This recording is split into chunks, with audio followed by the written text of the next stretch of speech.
Caso Lizzie Borden. O duplo assassinato que nunca foi esclarecido. Yesterday in Old Fall River, Mr. Andrew Borden died, and he got his daughter Lizzie on a charge of homicide. Verdade, mentira, culpado, inocente. Muitas histórias têm dois lados diferentes, completamente opostos. Algumas histórias têm esses lados tão próximos que se torna impossível saber qual que é o lado certo. Lizzie Andrew Borden passou pela justiça dos homens no século XIX e foi considerada inocente. Ela se livrou da prisão, mas nunca se livrou da dúvida. A sociedade norte-americana nunca perdoou ou esqueceu completamente o nome dela ou a história dela.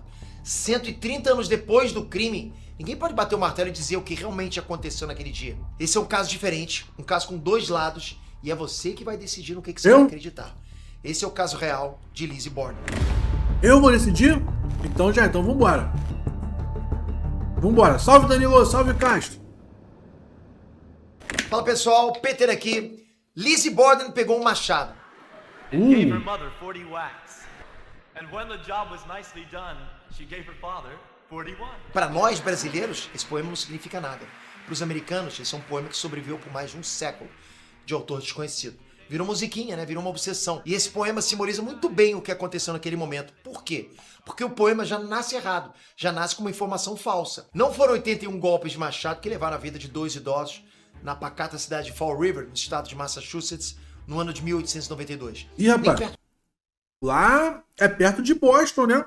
Massachusetts é o estado que tem a cidade de Boston. Disso. Foram 29 golpes de machado no total. É um detalhe numérico de um crime brutal, mas também é um entre vários outros detalhes que nunca ficaram claros. Vamos tentar seguir aqui duas linhas do tempo diferentes, dois universos.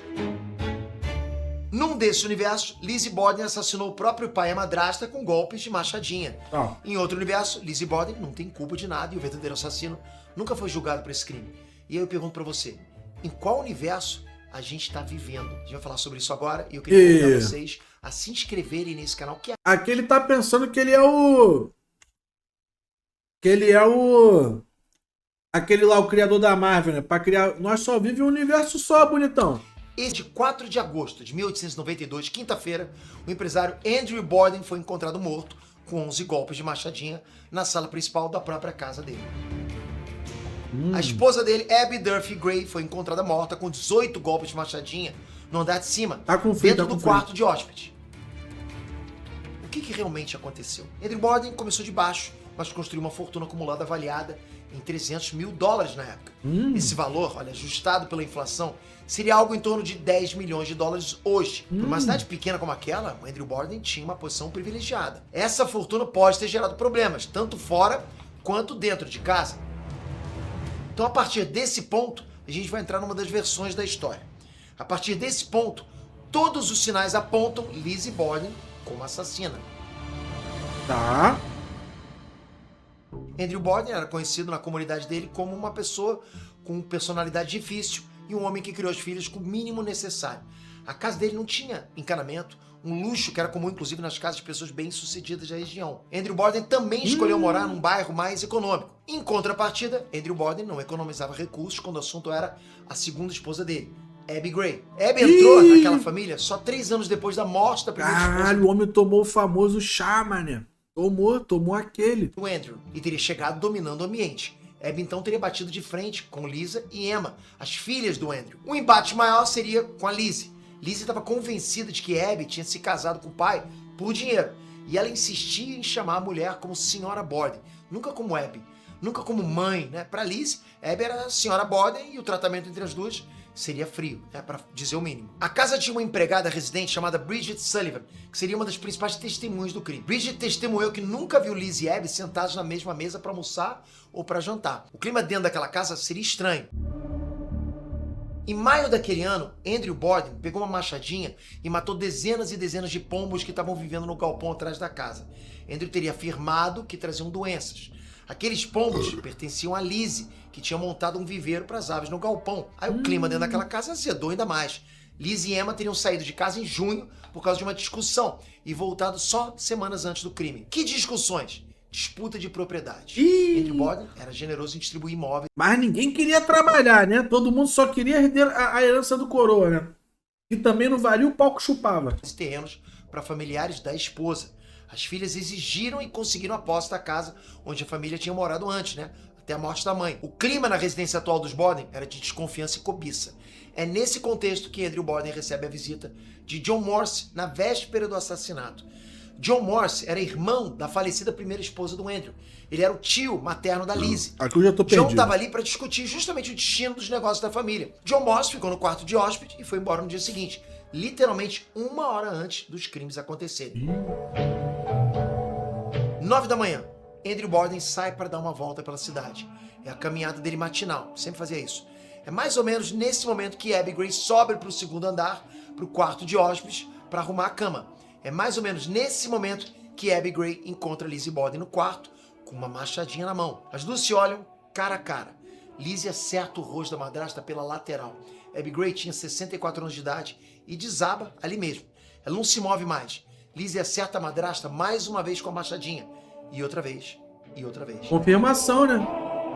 Foram 18 golpes no total. 10h30 da manhã, Andrew volta da caminhada dele sem saber de nada. Ele tenta a porta da frente e a chave não funciona. Ele chama a empregada. Bridget Sullivan tenta abrir a porta por dentro e não consegue. Alguma coisa emperrou a porta. Bridget escuta a risada da Lizzie de cima da escada, do segundo andar. Ainda assim, eles conseguiram abrir a porta e o Andrew entra na casa. Bridget ajuda o patrão a tirar as bolsas e traz os chinelos dele. Com 70 anos de idade, o Andrew decide descansar ali mesmo, na sala, no sofá. Bridget aproveita que o patrão foi dormir e resolve tirar um cochilo também.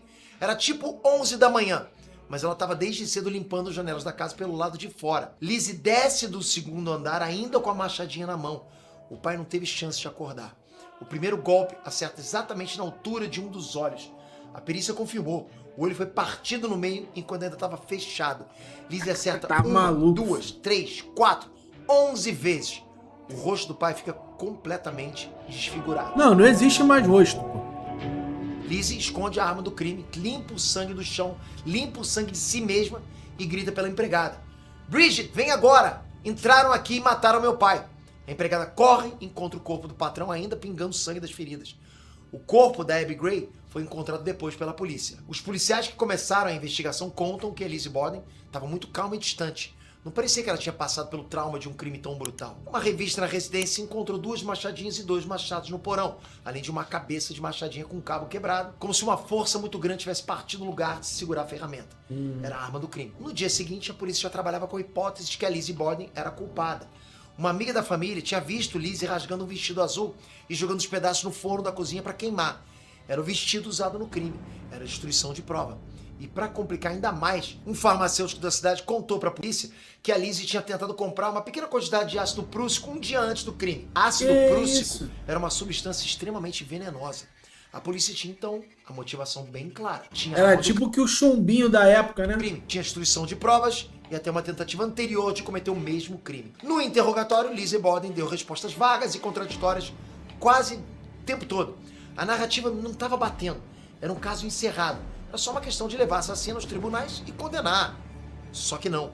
Lizzie Borden foi julgada e considerada inocente Ih, de todas as rapaz. acusações.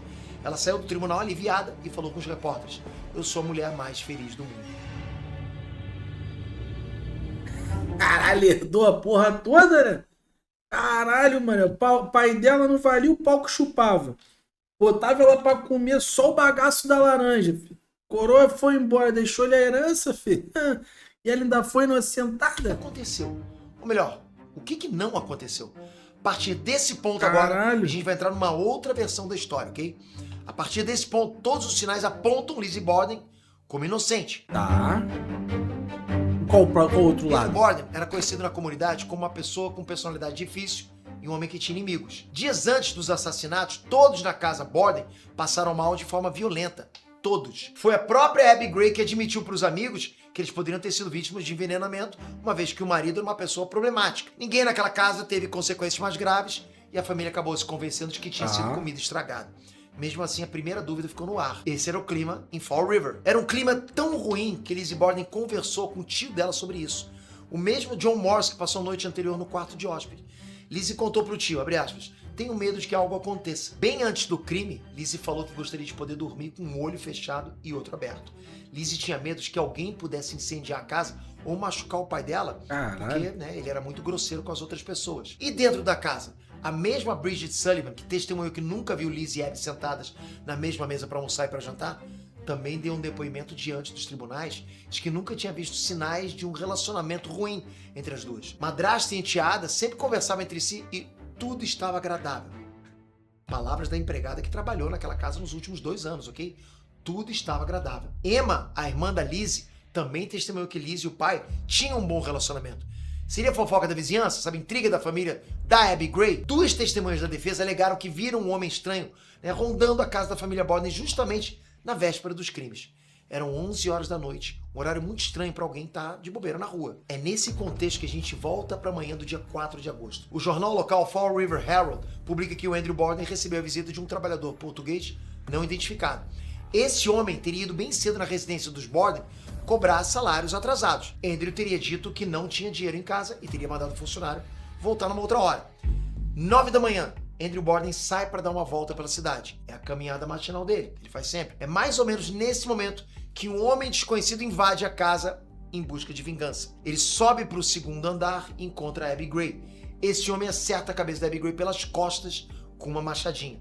Segundo o Fall River Herald, a perícia concluiu que o golpe foi executado por um indivíduo forte e mais alto do que a vítima, muito provavelmente um homem. Depois desse primeiro golpe de surpresa, Abby cai no chão e não se move mais. O assassino acerta a senhora no chão mais uma vez com a machadinha, e outra vez, e outra vez. Foram 18 golpes no total. Caralho! Esse é o tipo de ataque que só um maníaco poderia executar, não uma pessoa respeitável daquela comunidade, entende? Não uma pessoa que tinha um bom relacionamento com a vítima. É um crime violento, quase selvagem. Foram 18 golpes numa senhora de idade. Porra, sem quase? nenhuma de Porra, defesa. se foi, 10h30 se da isso manhã. aí é quase selvagem, imagino que não é. Porra, que loucura, filho. Andrew 18? volta da caminhada dele sem saber de nada. Ele tenta a porta da frente e a chave não funciona. Ele chama a empregada. Ela tenta abrir a porta por dentro e não consegue. No depoimento, a Bridget diz ter escutado a risada da Lizzie de cima da escada do 2º andar, mas ela admitiu que não viu a Lizzie e não tinha certeza sobre quem riu. Num depoimento, Bridget também declarou que tirou os sapatos do patrão e ele dormiu no sofá, mas o corpo do Andrew foi encontrado com sapatos. Ih. O assassino desce do 2º andar ainda com a machadinha na mão. Andrew Borden não teve chance de acordar. O assassino desfere 11 golpes contra o homem dormindo, aproximadamente às 11 da manhã. Lizzie Borden testemunhou que estava no barracão atrás da casa no horário do crime. 2 vizinhos confirmaram que viram Lizzie Borden saindo do barracão precisamente às 11 horas e 3 minutos. Lizzie Borden entra em casa e tem o choque da vida dela. E Pai inocente. dela, pingando sangue, esfacelado no sofá. Aqui é grita pra inocente empregada, pra ela. Bridget, vem agora, entraram aqui e mataram meu pai. Bridget saiu do quarto dela às 11h10 e viu o cadáver. Seria impossível para Lizzie Borden entrar na casa, pegar a machadinha, matar o próprio pai, esconder a arma do crime no porão, subir, limpar o sangue do chão e limpar o sangue em si mesmo em só 7 minutos. Não dá.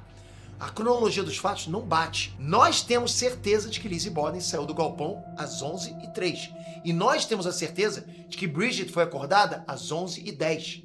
7 minutos de diferença. Lizzie Borden estava em choque. A mente dela estava distante. O mundo dela tinha virado em questão de minutos. Uma revista na residência encontrou 2 machadinhas e 2 machados no porão, além de uma cabeça de machadinha com um cabo quebrado, como se uma força muito grande tivesse partido do lugar de segurar a ferramenta. Mas a polícia não encontrou manchas de sangue, não encontrou restos humanos. A machadinha quebrada era só uma machadinha quebrada. O vestido azul queimado também tinha uma explicação. Lizzie teria manchado o vestido com tinta e teria decidido se livrar da roupa suja. Faz sentido? Certamente que não. Diante de todas as outras explicações, talvez faça. O ácido prússico que ela tentou comprar na farmácia também tinha uma justificativa. Limpar uma peça de couro que ela tinha. Faz sentido? De novo, é difícil dizer, mas diante de todas as outras explicações, talvez faça. A polícia não tinha uma motivação, né? Não tinha a arma do crime, não tinha garantia de destruição de provas e não tinha garantia de que houve uma tentativa anterior de cometer o mesmo crime. A narrativa não estava batendo. O médico da família administrou doses muito altas de morfina para Lizzie Borden suportar o trauma e acalmar os nervos. O médico admitiu no tribunal que a medicação poderia ter afetado a capacidade da paciente de articular as ideias diante do interrogatório. Lizzie teria se recusado a responder perguntas simples que poderiam ter beneficiado o lado dela. Ela não estava bem, ela estava em choque. Uma filha devotada tinha perdido o chão. No dia 1º de junho, 5 dias antes do julgamento da Lizzie Borden, Fall River foi sacudida por outro assassinato. Lizzie Borden estava sob custódia da polícia. E uma mulher chamada Bertha Manchester foi encontrada morta, machadadas na cozinha da própria casa. As mesmas características. Ah, não foi ela. Não foi ela. Rigorosamente idêntico. O trabalhador português José Corrêa de Melo foi sentenciado e condenado pelo assassinato de Bertha Manchester. Nunca foi comprovado se o assassino poderia ou não ser o responsável pela morte de Andrew Borden e Abby Gray. Lizzie Borden foi julgada e considerada inocente de todas as acusações. Ela saiu do tribunal aliviada e falou com os repórteres: "Eu sou a mulher mais feliz do mundo." Essa Cara, felicidade que doideira, durou pouco. velho. Culpada e inocente, ela nunca mais morou naquela casa. Lizzie Borden mudou de nome para Lisbeth Borden e foi morar numa outra residência afastada, junto com a irmã. A comunidade de Fall River nunca acreditou na inocência dela. A família da Abby Gray entrou em conflito por posse de terras e propriedade. Por definição, Lisbeth Borden era herdeira de Abby Gray, mas era um dinheiro maldito. O conflito entre famílias seria resolvido tempos depois, com o pagamento de uma indenização milionária para os padrões de hoje. Nem Lisbeth e nem a irmã dela, Emma, se casaram. Lisbeth Borden faleceu de pneumonia aos 66 anos, em 1º de junho de 1927. Emma Borden faleceu 9 dias depois. As duas foram enterradas lado a lado no mesmo cemitério. O caso Lizzie Borden mobilizou a opinião pública norte-americana e foi um dos primeiros casos jurídicos a se tornar popular no país. Lizzie virou personagem de peças de teatro, filmes, séries de TV, músicas e muitos livros. Hoje, a residência onde tudo aconteceu funciona como um museu, uma atração turística. Visitantes podem fazer uma discussão histórica pelos detalhes O povo também gosta de umas maluquice, né, mano? Caralho, mano. do crime ou procurar pelos fantasmas que supostamente habitariam aquelas paredes. Inocente ou culpada? Verdade ou mentira? Aqui é inocente, aqui é inocente. No meu veredito, ela é inocente. Morreu uma pessoa no mesmo modus operandi, pô, quando a mulher tava em custódia, pô. Aqui é inocente. Consistências e dúvidas nas duas versões dessa história. Existem diversas teorias sobre o duplo assassinato. Onde quer que Lizzie Borden esteja nesse momento, o legado dela não tem descanso. E você, qual é a sua conclusão? Pra mim é inocente. Até que se prove o contrário. Bati o martelo.